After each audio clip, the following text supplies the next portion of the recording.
It's the best of One Mic. All I need is one mic. What's the name of the show? One Mic with Big Mike. You know, ain't nobody getting hurt, ain't nobody, there's no crime being committed. And they say his style is too urban for the radio. This is real life stuff that's happened to me. Well, you know what? You, and you. One Mic with Big Mike. I like to be able to do what I want to do. A sports talk show, but no subject matter is off limits. Meek Mill's concert is not called the Hell Yeah, I Bang Khloe Kardashian concert. And now, your host. Put your hands together for the one, the only Big Mike. All I need is one mic. He's Wade Davis, ladies and gentlemen. Make sure you get all this information from WadeADavis.com and follow him on Twitter at Wade_Davis28 on Twitter. Look, so you're from Little Rock, Arkansas, right? Well, I don't claim that, but I was born in Little Rock. Okay, so where you claim? My childhood in Shreveport. Louisiana? Yeah, Well, Shreveport, damn. Louisiana. I mean, it goes right along where I'm going. I don't think it really gets any more Bible-y and belty than that particular stretch of land there. Let's start with your personal story. Like, tell me how was it growing up in Shreveport and after being born in Little Rock? So I don't really remember a Little Rock that much. Okay. Because I moved to Shreveport when I was probably 2. But I grew up in a real poor area of Shreveport called the Cooper Road. And it was, when everybody's poor, you don't really realize how poor that you are because ain't nobody got anything. Yeah. And you don't get to go to other nice places unless you go to church. And then everybody got their Sunday best on. So you really just know that on Sundays is the one day of the week that you actually look like you have anything. But the rest of the week, you ain't got shit. My man. Now, for those out there listening that don't know, I was telling people earlier, I saw you on Outside the Lines last week, and I'm looking at my screen. I'm like, where have I seen this dude at? And then I went in and I looked up your social media information, and I remember the piece that they did on Outside the Line, on HBO's Real Sports on you. And I was like, okay. Oh, yeah.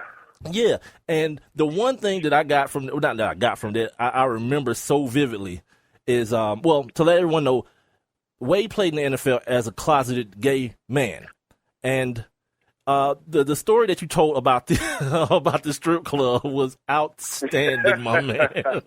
If you would share, just kind of give everybody a brief synopsis of what I'm talking about, your strip club story. Yeah, so one of the things that happens when you're a professional athlete is that you go to strip clubs. I would say we would average probably going to 3 strip clubs a week. So I remember I had got, my first workout check. So one thing that people don't realize is that athletes get paid to just work out.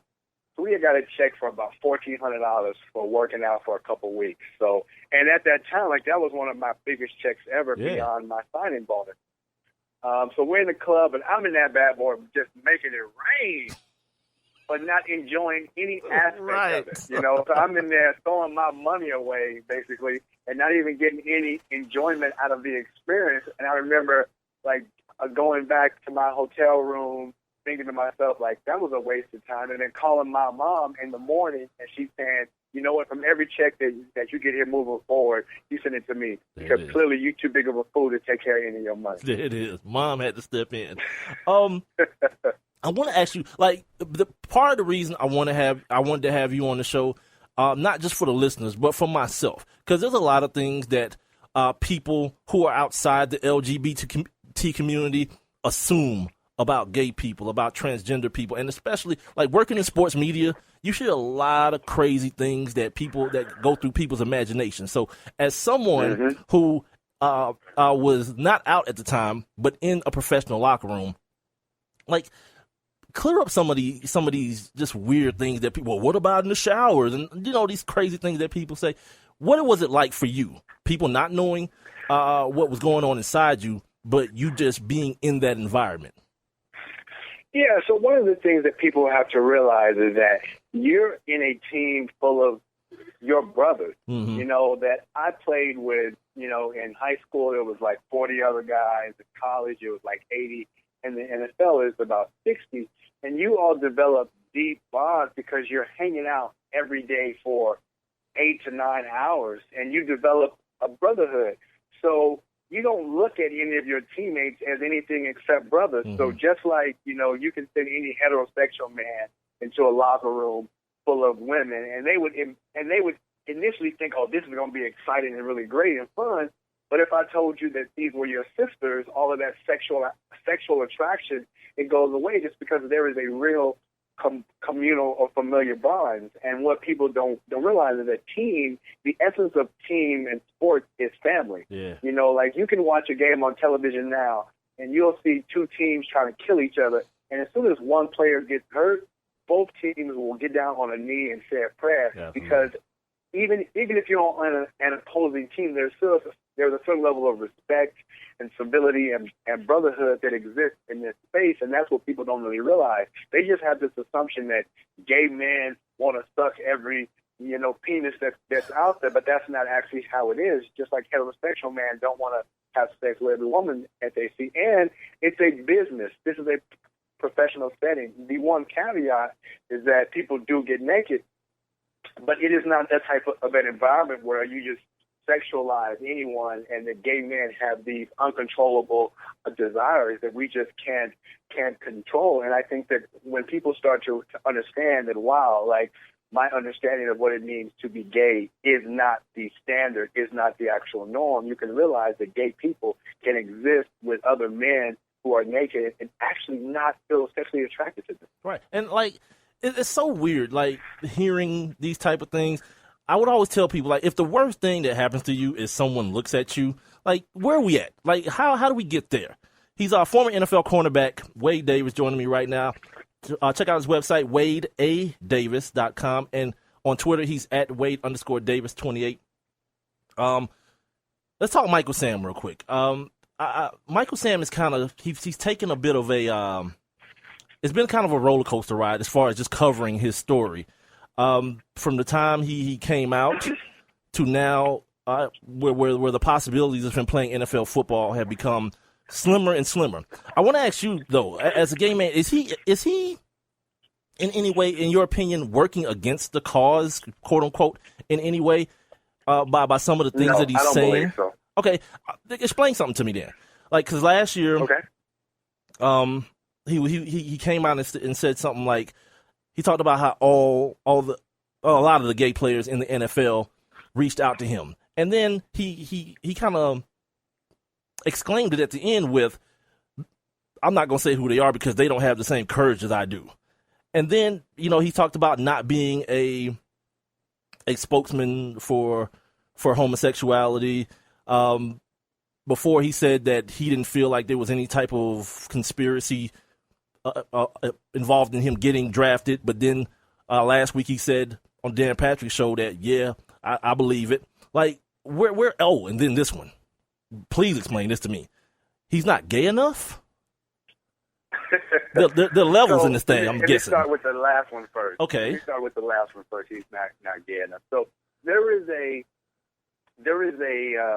very historical understanding of what it means to be gay, right? That we, for up until probably 2005, right, the only images you saw on television were of men who people would perceive as effeminate, right? That their gender expression was not stereotypically masculine. I got you. So there were so many people, who looked at Modern Family or Will and Grace and all these other shows and said, oh, this is what a gay man looks like. But then you have individuals like a Michael Sam who don't exhibit the stereotypical style of what people imagine homosexuality to look like. So people say that, okay, you're not gay enough.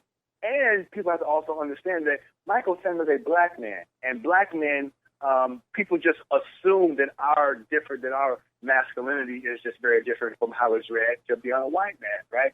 But what Michael Sam was actually trying to talk about when he said that I'm not gay enough is that the white LGBT community does not always accept gay black men. Huh. I would just have assumed that once you cross the penis threshold, you're in the club. I would just think that, that would kind of be the line of demarcation. No, and see, And so, see, that's one of the things that happens specifically to gay black men from the South, right? Okay. That they sometimes are in the South and they have this idea that, okay, my family won't accept me. I'm going to go up north where being gay is seen, where the idea is that it's more acceptable. But then they go up north and they start hanging around gay white men, and they realize that, wow, they're not checking for me either, because they'll say on these apps, they'll say no blacks, no Latinos, right? So there is a lot of racism within the white LGBT community. So now black men say, well, my family doesn't accept me.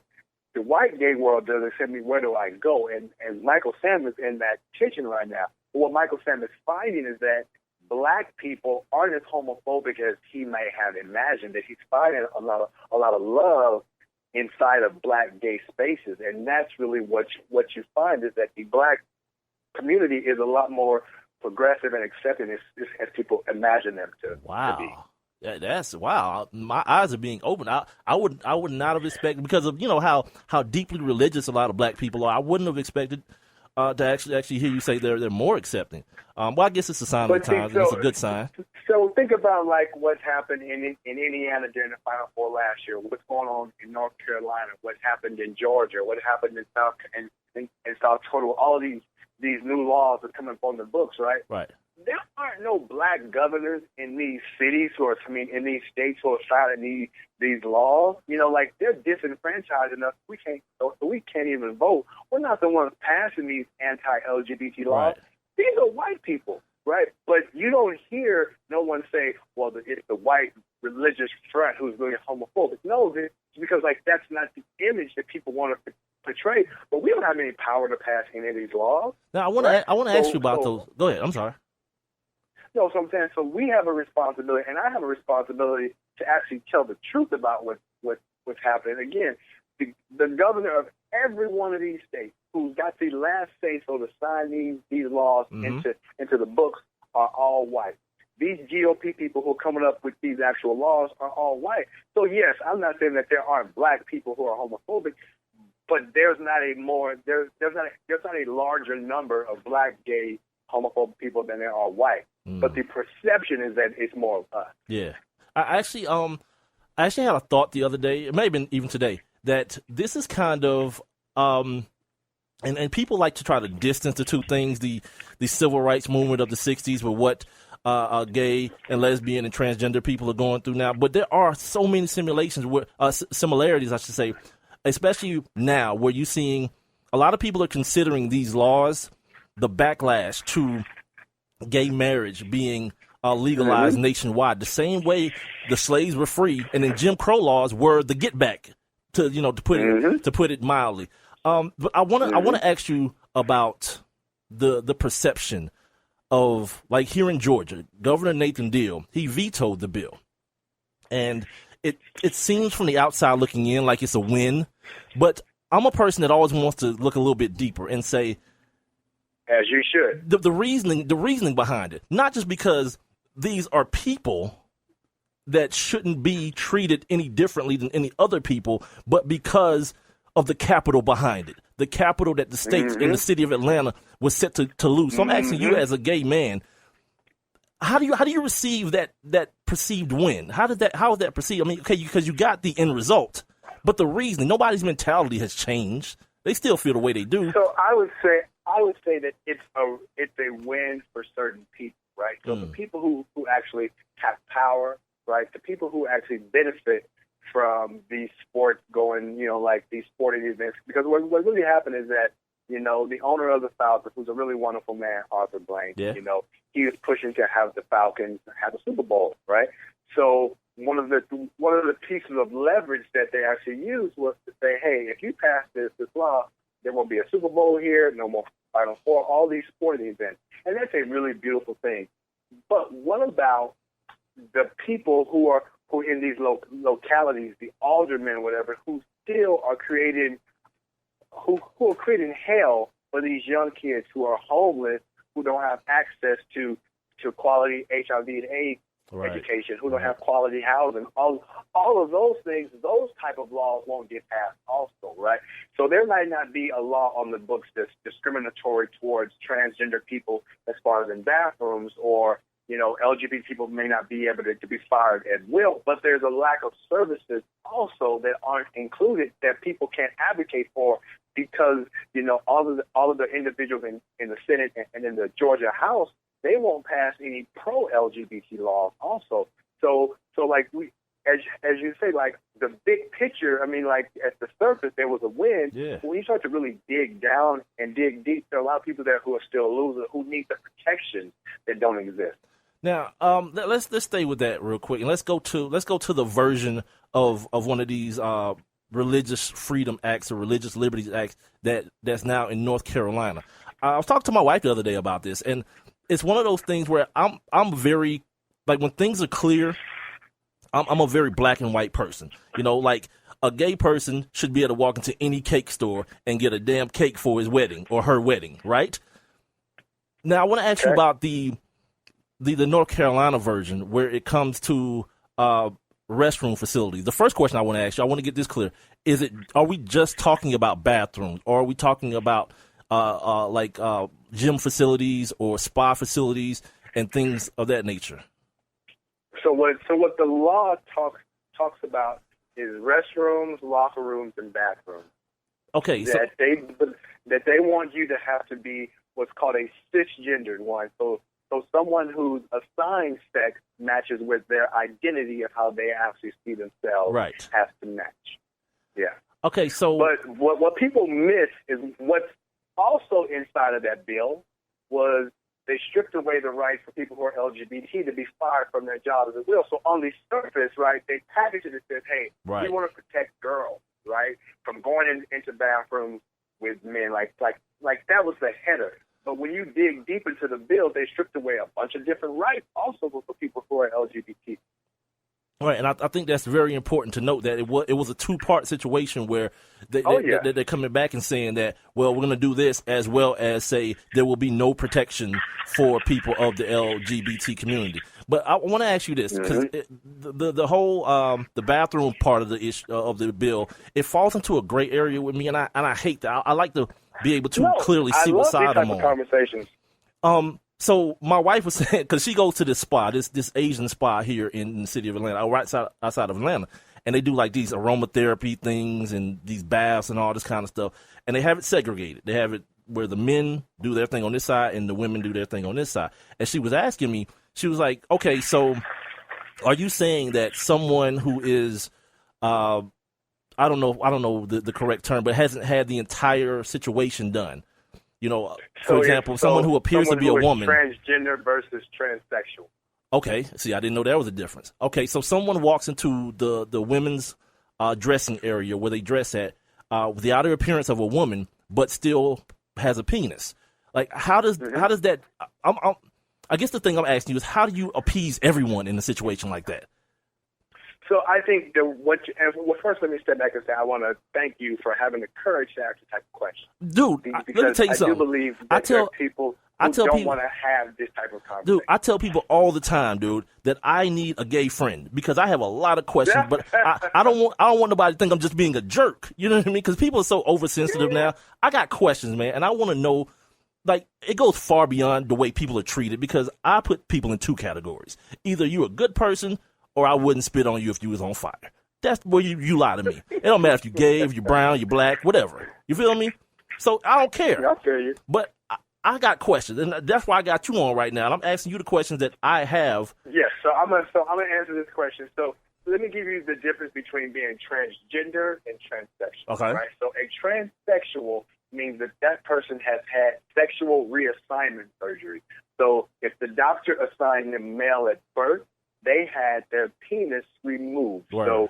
So they are a transsexual. Now, transgender means that this person presents as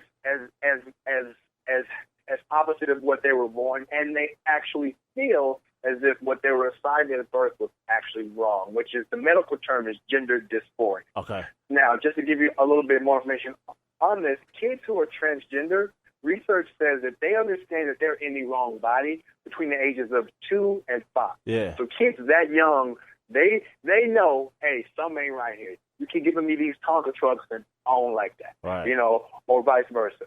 So at this young age, these kids know that, hey, like, I'm in the wrong body. So putting a trans woman, someone who was assigned male at birth, into a all-male bathroom, she feels just as afraid and as vulnerable as your wife does. You see what I'm saying is like, yes, your wife may say, wow, like this trans person presents as female, but they still have a penis. Right, but the trans person is still gonna feel the same way in the other situation. Like, that's the part that I fall in, that I don't understand how this can work. I want it to work, but I can't figure out how it can. So here's the thing. You have to, as a person, say, I actually believe that this trans person, right, who may not have had sexual reassignment surgery, is still a woman. Therefore, everything that they do, they act, they feel, they smell, right, is still the same thing that a woman does. So it would be no different if a woman walks into a bathroom and your wife was like, oh, my God, she doesn't look as feminine as me. I feel afraid of her. But this woman has a vagina. Should she not be allowed to go to the bathroom also just because her gender expression or her gender presentation seems more masculine, right?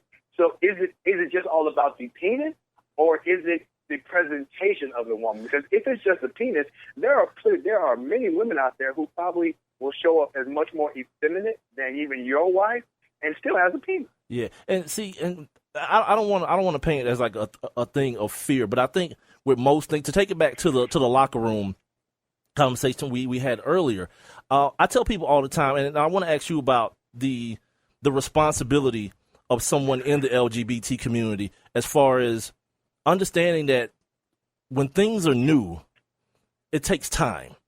You know what I mean? Like if I'm in a strip club, right, and I'm in there wilding out, and then like, this might not be a good example. I was gonna say like my pastor walks in, but that's not a good example, because then the first thing you're gonna be like, what the hell is he doing here? But if you're in a situation where I'm gonna give you this situation. This is a better one. I'm at my job, because this has actually happened, and one day I walk in, and it's a relaxed environment. Everybody's talking, being very free with their speech, and then I see a child there. Well, that's initially uncomfortable to me, because I got good sense, and I don't want to be acting crazy and cussing around nobody's child. I think that is the same thing with, like, you introduce an openly gay man to a locker room, to a purely heterosexual locker room, especially an alpha male situation like a football locker room. And I said this about Michael Sam, that one thing I could appreciate about him was that he didn't come across as the militant gay man. Like, everything offends me. Everybody stop what you're doing because I'm here. It felt like he understood that, let me let him know me. Let him know who Michael is.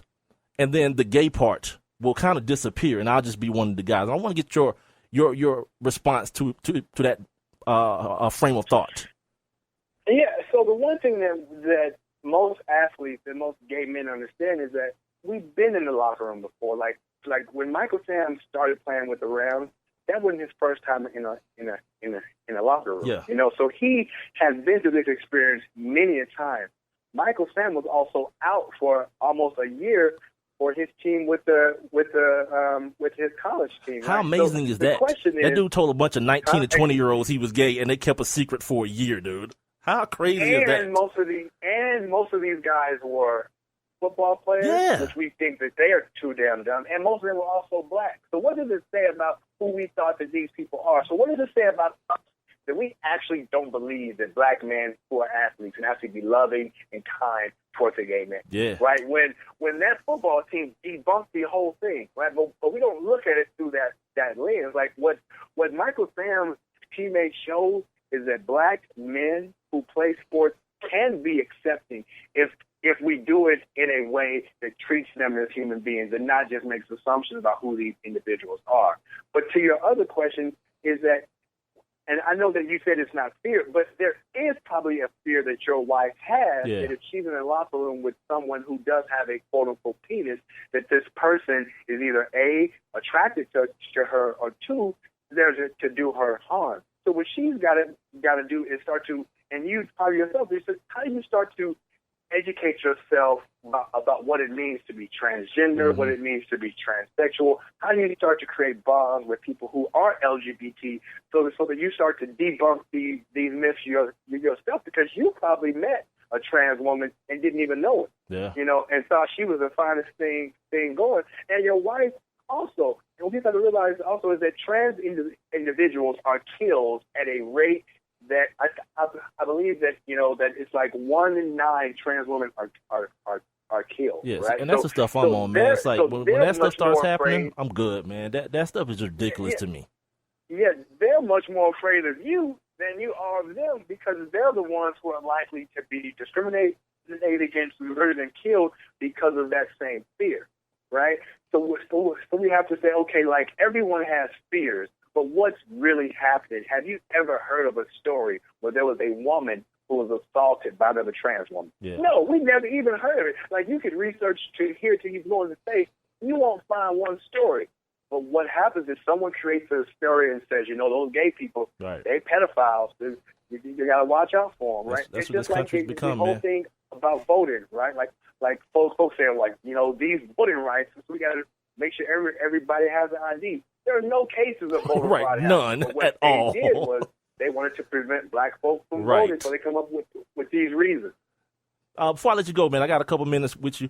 The last thing I got for you is tell me about Mask of Masculinity. I want to make sure I asked you about that before I let you go. Yeah, so I think a lot about gender performance just based on my own kind of upbringing, right? So when you think about, like, what is masculinity, if me and you sat down with a group of 10 men and we all said to write down a definition of what it means to be a man or what it means to be masculine, we would all have a different definition of it. Yeah. Why? I don't believe it's even real. Masculinity is a performance. It's a performance that we do in front of other men and other women to be perceived as a man. But there is no real definition of what it means to be a man. So why do we perform these types of things when we're really just trying to be accepted?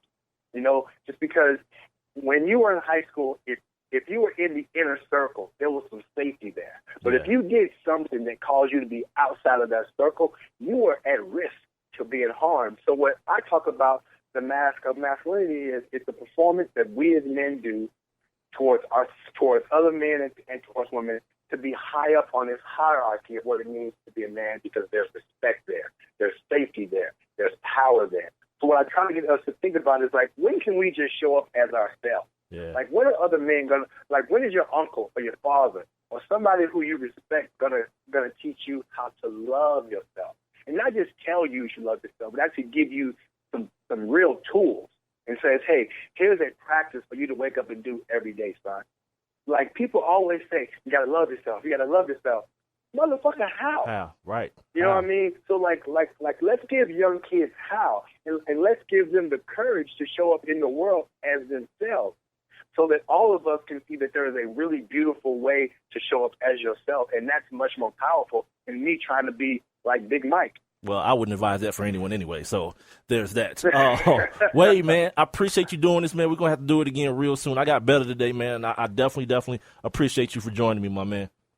Anytime, bro. You keep me posted and let me know. It's the best of One Mic with Big Mike. Oh, it's good. Vashti Hurt. Vashti, how are you? Yes, this is my number. Thanks for having me again. Yeah, this is my number again. Well, listen, I didn't say this, and then I wasn't sure. I don't know what platform you use to record, so everybody has different numbers. Oh, okay. Yeah, I'm just messing with you, but I'm not even gonna tell the people the story about the other day when I text you. I will tell them because I just said I wouldn't. I will. I got the old who this. Yeah. Would you like to talk about some basketball on Wednesday? Who this? Oh, guess not. Wait. I said, who is this? That's a little more polite. Yeah, but I got to make it sound better. I got to make the story sound better. Thanks for ruining it, Vashti. It was good having you. Goodbye. Listen, I'm not going to let you try to play me. You know what I found out? Like, after meeting you, right? I've never met anyone named Vashti before. And then, like, immediately after we spoke, like, the next week, that weekend, Randall Cunningham's daughter shares her name with you. You didn't know that? Or did you? I didn't know that originally, but someone told me that I think she set a high jump record. Right, yeah. And someone was like, oh, Randall Cunningham's daughter's name is Vashti. And I looked up and said, oh. Yeah, what does that mean? Does it mean something? It's a biblical name from the book of Esther. It means beautiful one and thread of life. Oh, speaking of that, thank you for reminding me. Because I'm doing this live stream thing. So now if you guys are wondering why her name means beautiful, you guys can check her out on my live stream now. I stole one of your pictures, and now she's right next to me talking. You can see her and her website information and her Twitter situation at Vashti Hurt, VASHTI HURT, in the website CarolinaBlitz.com. What were your takeaways from Monday? You know, the Monday championship game. What were your takeaways? You know, first of all, it was a great game. Yes, it was. Excellent game. Thank goodness, because the Final Four, the previous games weren't that entertaining. But, you know, I thought it was a great game. And it's hard to really find someone to place the blame on because, you know, when a team like North Carolina, who is so heavily favored, in my opinion, loses, you have to place the blame on someone. Well, why? Right? Why do we get to that point? Like, this kid made a great basketball shot. He didn't heave the ball like the kid from North Carolina did. He stepped into a shot it confidently, and won a championship for his team. Like, to me, the story, it should be a period at the end of that story. But everybody else, there's a comma. Let me tell you about the 50 million things North Carolina did wrong on that one play to cost themselves a championship. Why do we have to be those people now, Vashti? Because I don't think that people believe there should have even been that one play. Really? You know, why not? Because Villanova's a talented team, but they don't have the talent that North Carolina has. They don't have the size and athleticism that North Carolina has.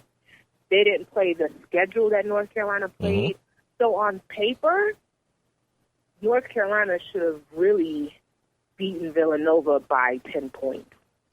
Easily. But those kids got buckets. Like, they shot 58% for this tournament. Like, and I told the people earlier, I kind of slept on that. Like, college basketball is the anti-bucket-getting basketball league, as far as I'm concerned. They don't get no buckets. Everybody shoot 35% from the field. This team shot 58% for the tournament. So I think when you talk about the difference in athleticism and size, they made up for it by just getting buckets. But see, the thing is, how often is a team going to shoot the way that they shot the ball? When they shot 72% against Oklahoma, yeah, that was ridiculous. Only second to the 85 Villanova team who shot either 75 or 78%. Right. Like, that's a phenomenal percentage. And I was like, there's no way that Villanova is going to be able to keep up that level of shooting. They did. I mean, I don't know. I don't know. If you shoot the ball well, they were formidable on defense. They were. I just think I have to question, in watching that final play, North Carolina did a great job coming back and making it a game. Marcus Page had a lot of luck on his side with that circus shot. That's why I'm glad they didn't win. You can't win no championship off that. Yeah, but I think that would be good. Listen, if that game had gone into overtime, there's no way Villanova would have won. And I think Villanova knew that, and I think that North Carolina knew that also. But I don't know what type of play was drawn up, what kind of defense they had planned on that inbound. Mm-hmm. There's no way Villanova should have just been able to advance the ball full court. It was 4.5 seconds, 7 seconds left. Yeah. Advance the ball full court. Was I guess they tried to do a full court press, but why not trap or something? They advanced the ball full court, and Chris Jenkins had an open shot. It was an open shot. It was from 27 feet, man. But it was an open shot. Yeah. He should not have had an open look at all. And I don't know what type, and I can't help but question Roy Williams in these situations. Like, He's a good coach. He's one of the best in college basketball, but he's not on the level of the greatest. He's not on the level of the top like an Izzo or a Coach K or a Boeheim to me. He's not on that level, in my opinion, because of situations like this. And you got to remember the Duke North Carolina game when he had like 3 timeouts that he didn't use. Yeah. This is not new. This is habitual for him, where he does not take timeouts. If a team is on a run, he lets the team go on a run and then just hopes his squad will be able to fight through it. I don't understand that philosophy. Why not try to slow the team down? Why not take them out of their rhythm by stopping the game for 2 minutes or drawing up a play? I don't know what was said after that Marcus Page bucket. There was a timeout. Did he draw up a play? I mean, I don't know. I don't know. It's just, you can't help but question that type of stuff after a game. Sharing the mic with me right now is Vashti Hurt, the editor-in-chief of CarolinaBlitz.com. Follow her on Twitter at VASHTIHURT. In 5 years, outside of this final game, what is everyone going to be talking about as it relates to this tournament? Or will they be talking about anything? Or will we be talking about anything? I don't think so. You know, a couple years ago, Kentucky, who had all of these freshman phenoms, they had all of these, first-round draft picks. The Anthony Davis squad? They were the second coming of the Fab Five. They didn't win, and we aren't talking about that anymore. I think that the NCAA tournament is one of those things where every year is so unpredictable that every year you have something new to talk about. And next year it'll be something else. There'll be another team who makes an improbable run, and we'll be talking about that. There'll be another crazy upset. There'll be another circus shot. And people won't even remember this game. Now, Tar Heel fans will remember it because I don't see them going back to the Final Four for a while. How does one make that assessment in college, with recruits and all this how does one make that assessment as far as a team not being able to make it back? The team that made it this year not making it back next year. Well, they're losing their 2 anchors in Bryce Johnson and Marcus Page. Right. Those are their spiritual leaders on and off the court. Bryce Johnson was also an All-American, their point leader. So you're losing, 20 points a game? And I don't see anybody who's going to be able to pick up the top. Isaiah Hicks, he's going to be good. He came into his own towards the end of the second half of the season. He's going to be good. Justin Jackson, who to me has a whole ton of potential just with his athleticism, the way his body is. I can see him really excelling in the NBA, but he doesn't have the confidence needed. I don't know. I don't see them having that as they're not going to be as talented, and they don't have an influx of they don't have a really big recruiting class like say a Duke. Duke has some monster recruits coming in, and a Kentucky or even a Kansas. None of these top recruits are going to North Carolina right now, and so eventually, it's going to affect how your team is able to progress in the tournament. 2 things. Full disclosure, what is your relationship with Duke University? I do believe I saw you with a Duke shirt on when I was trying to find a picture of you. Did I not? Did you? I don't know. Did I? I'm asking you. I don't know. Where did you see this your pictures? Had to find on Facebook. I was looking for a picture to add to the stream, and I thought I did. Facebook. What, did somebody doctor it? I don't have a relationship to Duke University. Oh, okay. per se, but I have been a fan of the ACC for years, and prior to covering college hoops the way that I do now, I was a Duke fan. Oh, so I've followed these programs. I've followed these programs for decades, but that doesn't mean I can't have a intelligent, non-biased opinion about what's going on. I actually, in my business as a writer for a site or as an owner and editor-in-chief of a site that covers Carolina sports as a whole, Carolina winning is good for business, but Carolina losing is good for business too. I'm glad that Carolina got there. No ill feelings here. Duke just won it last year, so. it's all good. You mentioned the no relationship. I see you trying to. This show is all about full transparency. You know what I mean? For example, right now I'm on this webcast, this live stream right now. I will not stand up. You know what I'm saying? So there's that. What? I'm at home. I'm comfortable. I'm at my crib. Oh, okay. You feel me? So, I got a shirt on. You're welcome, everyone. But, as far as everything else, I'm comfortable. I'm like the people on Sports Center. Why didn't I get a live? Why can't I be in the live stream? I don't know how to do it yet. I gotta work. The name of the show says everything. It's one mic, but it's not just one mic. It's one everything. It's just me figuring all this stuff out. You feel me? So, okay. As time moves on, I think I can hook up with like a Skype to the situation, but I'm not sure yet. So I gotta crash test it and whatnot and see how that works. Google Talk. Google Conference, something. I'll send it to you. But that's a good way to do it. Okay. Well, real quick, you mentioned the top recruits not going to the University of North Carolina. How much does this academic fraud thing you think play into kids not knowing what the future of the program is going to be?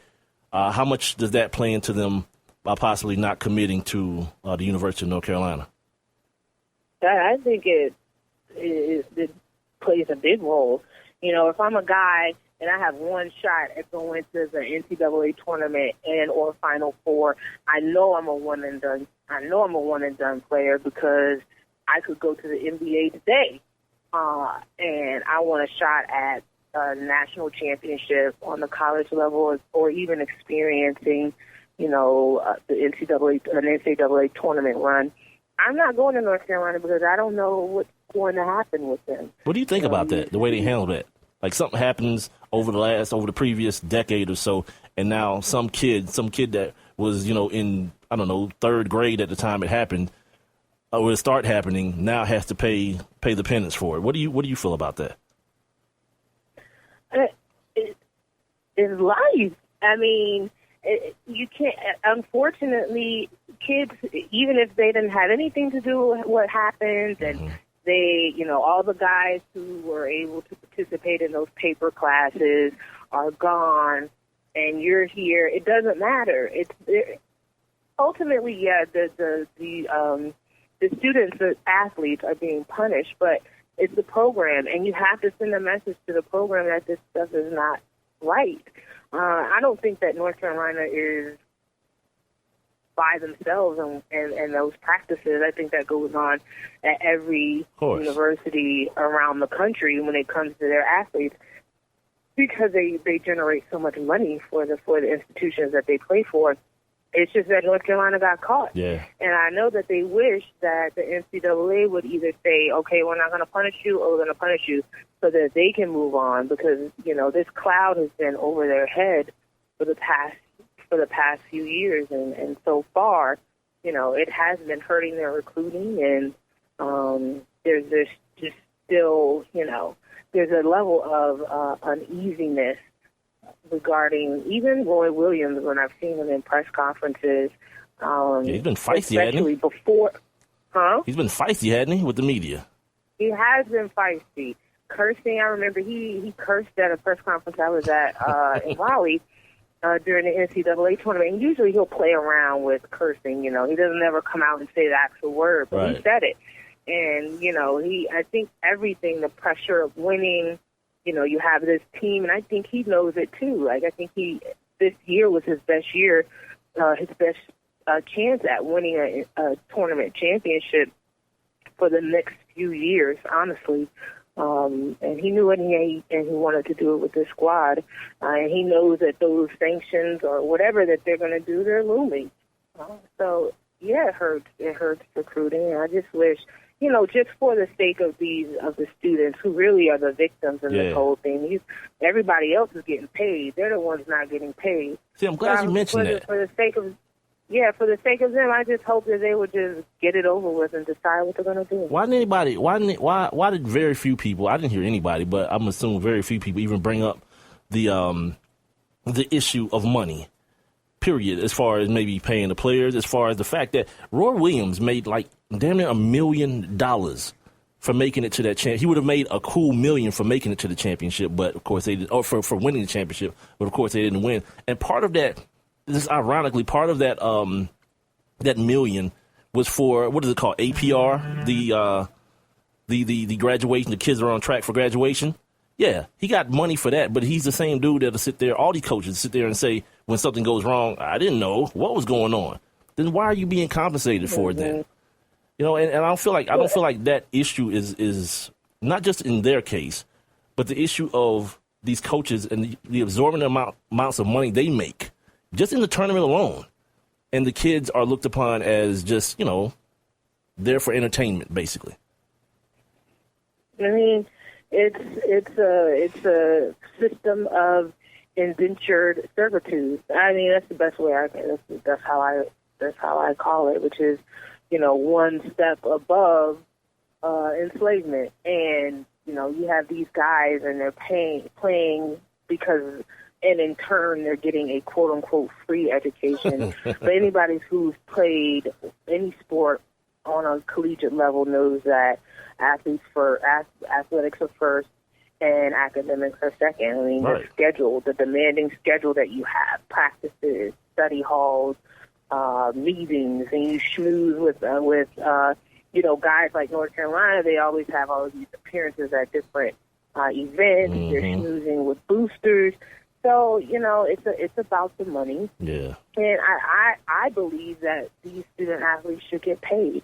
I think they should get a fair share of what they contribute to the university, because, you know, most of them, we know, aren't going to be able to be pro, right, or be able to make money being a pro at what they've been conditioned to aspire to, or conditioned to do all of their lives. So if you grow up and all of your life, everybody's telling you, oh, you work hard, you can be a pro, and everybody knows that the chances are slim to none. Mm-hmm. Nobody's telling you, oh, well, maybe you should have a backup plan, because a backup plan means that you aren't as dedicated to your craft and you don't have faith in your abilities. Well, you got to be real, too. Exactly. But that's not what they teach these kids. They teach these kids that you need to have these hoop dreams, you need to work hard, and we know you're not going to be able to really realize these hoop dreams, but it's better for us if you play hard for us in hopes of doing stuff. That's why I love John Calipari. Like, people think this dude is some sort of slime ball, but the thing he's doing this year, where he's sending all his draft eligible players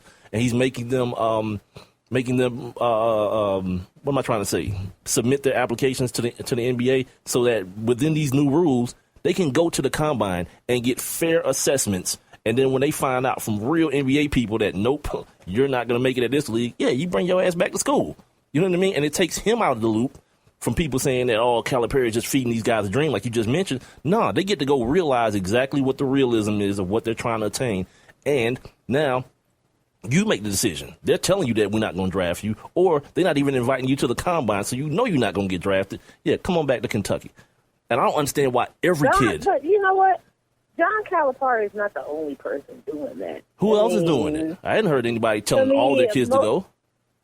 I mean, maybe not all of their kids, but don't get it twisted. Calipari is a smart guy. Mm-hmm. Calipari knows that his program's success is determined by his ability to recruit players. And when he goes in these homes and recruits players, he's selling them hoop dreams. Yeah, but you know, basically, this is what he's selling them. You know what I respect about that though? He doesn't mince his words about it. That fits into his scheme. Like, he knows. Listen, a coach knows what guy is able to make it to the next level or not. Okay, and with these new rules, I think more guys are gonna test those waters, which is good. They should, because that helps them out, and it doesn't make them commit to make that hard commitment to going pro, and then it doesn't work out. Not being able, and it doesn't work out. So that's good. So I think coaches are really, Calipari is not the only one doing this. He's going to say, oh, yeah, I'm telling all my guys to go pro, knowing in the back of his head who's really going to be coming back, because they might not necessarily be ready. And then when he goes into these parents' homes, who also have hoop dreams like their children, they can say, well, look, this is the type of coach I am. I'm going to prepare your child to play at the next level. Mm-hmm. I mean, he's selling dreams, basically, and I wouldn't put him on any, I wouldn't put him above anybody else. He's selling the same hoop dreams everybody else is. The thing I respect about him, though, is that he doesn't walk away from that. Whereas you got the Coach K's of the world and we're just doing things the right way and it's all about the kids. No, he's the dude that'll tell you, I walk into these boys' parents' house and say, give me your kid for 6 months, and at the end of that 6 months, he'll change your life forever. Like, at the end of that situation, it's on you. I'm not here to turn him into a man and all this foolishness these people try to sell each other. Nah, I'm here to come get me a basketball player, one of the best. And if he's one of the best, in 7 months, he'll be getting ready to go get paid for it. Look, call it slimy as you want to, but I respect that more than someone telling me that you're going to give my kid an education, and next thing you know, he's taking Swahili and African-American studies, and people are writing his papers for him. Nah, I'm good on that. Before I let you go, though, Vashti, I don't know if anybody's selling the education part anymore, because the college degree doesn't mean what it used to mean. It don't. You're right. Before I let you go, I got to do this before I let you go, and I only got a couple minutes. Did you watch the female game last night? What, the women's game? I flipped to it, and I saw the score, and I turned. See, and that's what I'm saying, man. How do we fix that? In a minute, how do we fix that, man? Because people think it's me hating on women, but no, it's just what it is. I mean, it has to be an interesting game. In the first quarter, what were they up, like 50-something to 25? Yeah. Like, you up 25 in the first half of the game, and there was still, like 7 minutes left. Like, nobody wants to watch that. That's not interesting, and it's not a discriminatory thing, because if it were a men's game, people would turn too. Now listen, they're talking about lowering the rims. What if they lowered the rims? What are your thoughts on that? No, I don't think that to me, that messes with the integrity of the game. I don't think that there's anything that they can do until something happens with UConn and they stop becoming this superpower. Yeah. Like, their senior, I forget her name, she has never lost a game her entire college career. Like, that is ridiculous. Ever. That's ridiculous. Like, there's no way that there should be that level of dominance in any sport. I mean, I don't know, I was talking to someone and somebody was like, oh, well, what about, UCLA back in the day and, how they went on that. Yeah, okay, but this is a different time. Yeah, and then, too, it's already a fringe sport. Like, women's basketball is already a fringe sport. As far as college basketball back then, professional men's basketball, it already had an audience. You know what I mean? Mm-hmm. Women's basketball is trying to obtain an audience, and I don't think the UConn team and what they're doing, as great as it is, because trust me, I do recognize greatness when I see it, and I love seeing it. It just doesn't do anything for the overall product the way it's going down, because there is no chance of them losing. Like, there's no one that's going to bet on, you know what, I think Syracuse might have it. No one thought that. No one thought, and no one thinks any team has a chance against them. This guy bet like $35,000 on UConn, and guess what his winnings were? $500. Yeah, of course. That's overwhelming. Like, that's ridiculous. And I don't know. I don't really follow women's basketball too much. I do, check and see what the Gamecocks are doing. And they had a talented team come in, and they were supposedly going to challenge a team squad like UConn, and it's just they haven't been able to.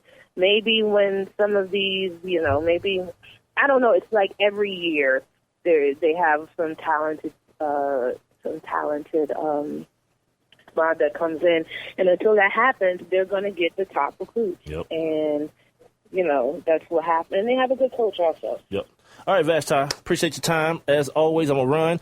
And hopefully, next time I reach out to you, you'll be like, oh, what's up, Mike? You'll already know who it is when I hit you up. I appreciate it. Have a good one. Thanks for having me. That's Vashti Hurt. She is the editor-in-chief of CarolinaBlitz.com. Enjoy talking to her. She's fun. Make sure you guys are following her on Twitter as well, at VASHTIHURT. It's the best of One Mic with Big Mike. You ain't gonna believe this. Check this out. I want to welcome into the show, to the One Mic with Big Mike show, the big homie, Reuben Droughns. He's a former NFL running back out of the University of Oregon, most notably played for the Broncos and the Browns. You can follow him on IG and Twitter at Reuben Droughns. It's at REUBENDROUGHNS. My man. First thing I want to get out of the way before we get into the heavy stuff, you got to talk to me about this notion. Your name comes up all the time when people talk about that Mike Shanahan system and how any dude can just roll up in there and get a G, run for a G. At what side of the fence do you stand on with that notion? Because dudes wasn't just getting like a G. Like, cats was getting like 12, 1,500. Terrell Davis got 2 Gs. You went, but then you left, though. You went to Cleveland and got another 12 in Cleveland.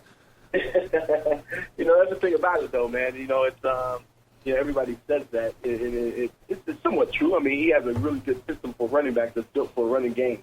The same with Kubiak. I mean, obviously it's prevalent in C.J. Anderson. But what's so special about it, though? You gotta be hungry. You gotta get a guy that's hungry. You gotta get a guy that's that's no holds bar. He's one cut. He's straight downhill. He doesn't play in no games. He's gonna put his shoulders down and he's gonna run people over. And he's got to be able to break a tackle. Because if you're not able to break a tackle in that offense, you're not going to be doing very well in it. You got Clinton Portis, Mike Anderson, Landis Gary, Tatum Bell, Terrell Davis, and all these guys are downhill runners. They're not the elusive type of guys, other than Landis Gary and who else? Griffith. Griffith was pretty good at it too. Right. Was one of those very Sanders type of guys. But he gets those bruisers, man. He just gets those guys that are able to go downhill and just punish guys. So y'all heard it here first. It's not the damn system; it's the backs. There we go. I cleared it up for everybody. Tell me this: what's your relationship with football now? I coach a little bit here and there. I mostly go overseas and do some coaching in out in Europe. I've been in Europe, and currently I'm going to be going over to Australia and coaching in one of their leagues over there. Word. So I still dabble a little bit here and there. Any lingering resentment from, especially now with the admittance of the link between the head injuries or the brain injuries and the game of football, actually hearing people associated with the league admitting these things? Is there any kind of lingering resentment? Because some of the things that you mentioned in that documentary, man, they honestly, they were kind of dark, man. And I don't think a lot of people realize what some of you guys go through when, as the documentary states, the bright lights fade. Yeah, I mean, it's true, man. Especially when you're first coming out of the game. I mean, you're a different person. You're not the same person that you went in the game with. A lot of things are going to change. Obviously financially, physically, and emotionally, things are going to change. You're going to lose that bond and that connection with guys that a game that you've played all your life, and then you're trying to figure out what's next. And then you're obviously you're battered and beat up, man. It's not like you're going to sit down at a desk job and be able to be comfortable sitting down at a desk job and enjoying it. A lot of the pain and things of that nature take its toll, pretty much right after the game. What was it like after you hung it up, after you knew that the career was over and it was time for chapter 2 of Reuben Droughns' life? What was it like that, not the first day after, but the first day that you were supposed to be doing some football, some type of team activity? What was that day like? It was extremely hard. It was one of those things where you just feel like you lost something. You feel like you've lost your dog or something like that. It was extremely hard, man. It was one of those emotional moments. Not knowing that you're not going to be strapping up again, and knowing that you're not going to be out there sweat, blood, and tears with your partners, your guys that you came up through the ranks with, and just not being able to strap it up no more. I mean, and you knew that was it. This is going to be the last time that I've ever put on a uniform again, and you know it's coming. You know that day is going to come at some point in time, but you never want it to come. You never really know what to do after. And it took me a while to actually watch football. Again, it took me about a year or so where I didn't even think about football, man. I didn't even want to watch it. It was really hard to see some of my buddies go through it and not be out there, fighting with them and stuff like that. And so, you get depressed, and and a lot of things just, obviously, a lot of the injuries start setting in, and you just some talents and limitations you realize that you have, as far as after the game and stuff. It's the One Mike with Big Mike show, talking right now to former NFL running back Reuben Droughns. Follow him on Twitter and IG at Reuben Droughns, REUBENDROUGHNS. Talk to me. I want to know more about a realm of caring and how you got involved with that. It came to my attention through an article that I was reading for last week's show. A guy that's currently playing, Eugene Monroe, brought this organization up, and he was talking about the work that they're doing as far as with cannabis or marijuana and how it may be able to help with the concussion situation going on in the NFL. What's your affiliation with that group? I mean, for me, it helps, man. I hooked up to him with my good friend Jake Plummer and Charlie Adams, a couple of my old teammates out here in the Broncos, and we all live out here in Colorado. You know why? Yeah, absolutely. Hell yeah. It doesn't hurt. I feel if it's something that if they can extract something from this herb and help people and make people better and take some pain away without it's a natural drug. It's not like it's going to be Percocet where guys are popping 10 to 15 pills a day and getting stuck in that. I prefer people to be taking something from the marijuana plant where it really does help and it really does keep a guy that with anger management and guys with anger issues and temper issues to have a calm, relaxed day. You're not, it just mellows you out. How in your estimation, what percentage of current NFL players would you estimate self-medicate with marijuana? And you yourself, while you were playing, did you self-medicate? I surely did. I went through the realm where I was, I was popping pills and stuff like that, and you could tell me you getting hooked on it, drinking and popping pills, and it just wasn't good, And then after a while, I was like, figured that hey, let me just stop taking all these pills and just, obviously smoke some marijuana, where it took my pain away, and it I could bounce back from it, and I didn't, it's not like I had to do it, every hour, every day, or pop, where I'm popping like 30 pills and can't function, right. I was able to function on it. I was able to do the things that I needed to do on a daily basis, and it didn't hurt my job, to be honest with you. Now, would you say that's a common thing? That's a common thing amongst the land of the NFL. But obviously, you don't want to speak on it because you want to, obviously you do want to speak on it. Yeah. But you know what? You guys need it. I'd rather them not getting hooked on Percocets and stuff like that and things of that. It's wrong. If this is something that can help you in the long run, why wouldn't you? What would you ban it? Is it because of the stigma that it has from the back in the day where, our grandma and the grandpas and stuff like that were like turn their nose up to it? Right. No, it's a different day and age right now. We're evolving. There's a bigger picture around marijuana plants, and it's helping in medicine wise. With Charlotte's Web, this thing is a huge program. I mean, to speak on Charlotte's Web and what they're capable of and what they're pulling off, it's amazing. Dude. I honestly, they gave me some stuff for my grandma. My grandma doesn't smoke. My grandma's one of those people that weed. No, I'm not. I'm not doing no drugs. Right. My grandma, this is like taking out of this plant that you're not going to even get the THC side. They're taking some medicines out of this plant where it can help you in the long run. See, I think. Hold on, can I stop you for a second? Because I think what you just said there is one of the most important things that people need to hear. That stigma of some dude sitting there with a blunt and pulling a blunt is not what you and Realm of Caring is talking about. There's two separate chemicals, correct? There's the THC and there's the CBD. Two separate things. This is they extract something from the marijuana plant where it's on the medical side. There's no THC involved. You're not getting high off this medicine or anything. And this is ways that they can help you. Listen, man. Honestly, even with regular marijuana, how much do you hear about somebody dying from regular marijuana? None. I've actually read on this. There's zero confirmed cases of that. And how many people do you with alcohol?